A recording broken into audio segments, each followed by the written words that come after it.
नमस्कार. अमृत प्रवाह सांगली या युट्यूब चॅनेलवर पुन्हा एकदा तुमच्या सर्वांचं हार्दिक स्वागत. अमृत संवाद या मालिकेमधून आपण डॉक्टर हेडगेवार यांच्या जीवनचरित्राविषयी चर्चा करतो आहोत. आपल्याबरोबर आज आहेत बाळासाहेब पाटील सर. सर, स्वागत आहे. नमस्कार. नमस्कार. बाळासाहेब, हेडगेवार असं म्हटलं की पहिल्यांदा सगळ्यात डोळ्यासमोर उभं राहतो तो त्यांचा तो भलभक्कम असा त्यांची शरीरयष्टी, त्यांचा देह. बरोबर. असं खूप ठिकाणी वाचण्यात आलंय की हेडगेवार या कुटुंबालाच अशा बलदंड शरीराची अशी एक परंपरा लाभलेली आहे. पण या बलदंड शरीराचे अनेक किस्से हे वेगवेगळ्या ठिकाणी फार चवीनं सांगितले जातात. असाच एखादा किस्सा आम्हाला तुम्ही बंगालमध्ये ते असताना, वास्तव्याला असताना किंवा शांतिनिकेतनमध्ये वास्तव्याला असताना आहे का, सांगू शकाल का? आहेत ना, तसे तर खूपच किस्से आहेत, पण मी त्यातले दोनच किस्से तुम्हाला सांगतो. बर. आपल्या सगळ्यांना माहिती आहे की ते शांतिनिकेतनमध्ये राहिले होते आणि त्यांचं खाणंही मजबूत होतं. आता तुम्ही म्हणाल खाणं मजबूत म्हणजे काय, तर डॉक्टर एकावेळी 25-25 पोळ्या खात होते. बापरे. केवळ ते नुसते बलदंड नव्हते, तर खाण्यातही ते बलदंड होते आणि तसेच ताकदही त्यांची मोठी होती. आता 25 पोळ्या कुठून आणत होते, तर त्यांची एक मेस होती आणि त्या मेसला त्यांनी डबा लावला होता आणि तो डबा 1-2 दिवस आणल्यानंतर त्यांनी त्या मालकाकडे तक्रार केली किंवा माझं पोट भरत नाही. तर त्या मालकानं थोडं ते जेवण वाढवलं आणि 2 दिवसानं त्यांना विचारलं की काय भरतं का पोट, तर डॉक्टर बोलले नाही भरत. तर म्हटलं एक काम करा, तुम्ही माझ्याकडे जेवायला या, तुम्ही 8 दिवस जेवढं मला जेवून दाखवाल तेवढा मी तुम्हाला डबा देत जाईल. डॉक्टर खुश झाले. दुसऱ्या दिवशी जेवायला जायला लागले आणि त्या काळात डॉक्टर 25-25 पोळ्या खात होते. अरे बापरे. आणि नुसते पोळ्या नाहीत, त्याला जेवढं आवश्यकता आहे तेवढे भाजी, आमटी, भात हे तेवढंच खात होते. त्यांचा आहार किती होता तुमच्या लक्षात येईल. अरे बापरे. आणि असे डॉक्टर हे त्या मेसमध्ये डबा यायला लागल्यानंतर मग ते डबा बस्तीकडे आणायला लागले. खरं तर तो तिघांचा डबा असायचा, पण ते डॉक्टरने एकट्याला लागायचा. यांचा हा डबा बघून आणखीन एका येणाऱ्या ग्राहकाने तक्रार केली की तुम्ही त्यांना एवढा डबा देता आणि मला का कमी देता, मलाही तेवढा देत चला. बरोबर. तर त्यांनी सांगितलं की ते जेवतात का नाही तेवढं तुम्हाला इथे येऊन जेवून दाखवा. ते 8 दिवस येऊन इथे जेवून दाखवलंय त्यांनी मला, तेवढं तुम्ही जेवण करून दाखवा, तुम्हालाही डबा देतो.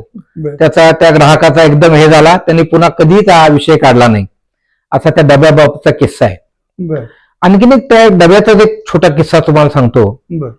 ज्यावेळी डॉक्टर आपलं वैद्यकीय शिक्षण संपवून नागपूरला आले तर त्यांचा डबा चालू होता वसतिगृहात आणि तो डबा 3 जण खात होते.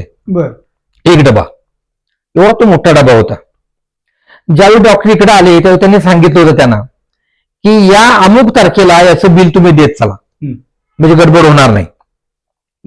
डॉक्टर निघून आले. डबा 1 महिना झाला, 2 महिने झाले आणि चुकून त्यांनी ती तारीख चुकवली आणि ती तारीख चुकवल्यावर त्या याच्या जो तो मेस चालवतो त्या लक्षात आलं की काहीतरी गडबड आहे.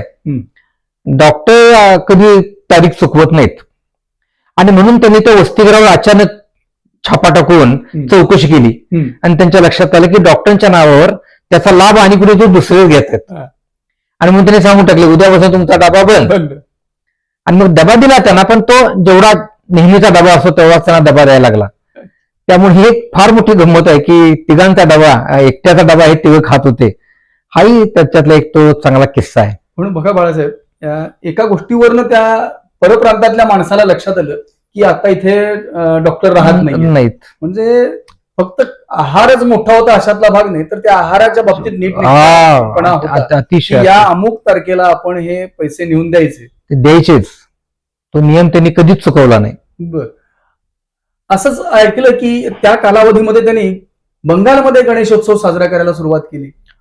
हो हो, तोही मोठा किस्सा आहे.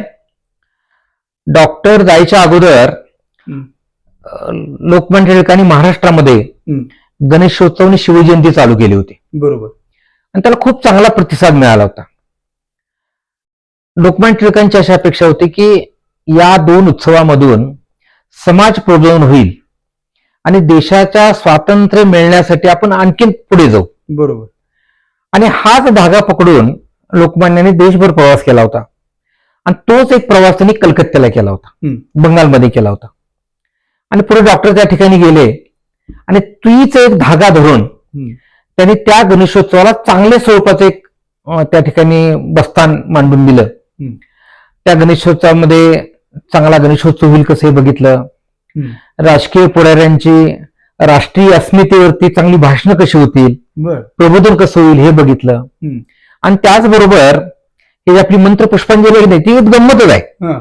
मंत्र पुष्पांजली एक नाही, ती पाठ करून घेतली सगळ्यांच्या गंडा, बंगाली लोकांच्या गंडा. आणि त्यात साम्राज्यम वैराज्यम असं एक ते श्लोक आहे.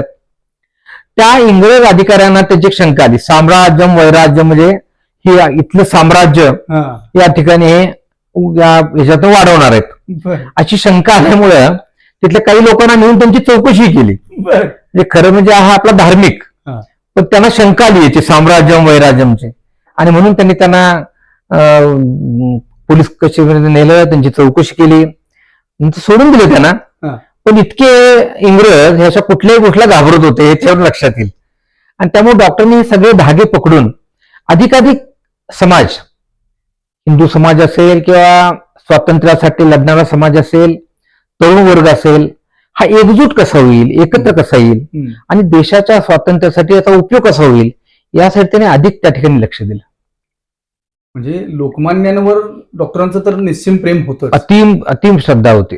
आणि त्याचबरोबर त्यांच्या ह्या एका छोट्या उपक्रमाचा काय मोठा दूरगामी परिणाम होईल याची पूर्ण कल्पना डॉक्टरांना त्यावेळी. अगदी बरोबर आहे. आणि म्हणून त्यांनी त्या सगळ्यांना एकत्रित करण्यासाठी प्रयत्न केला.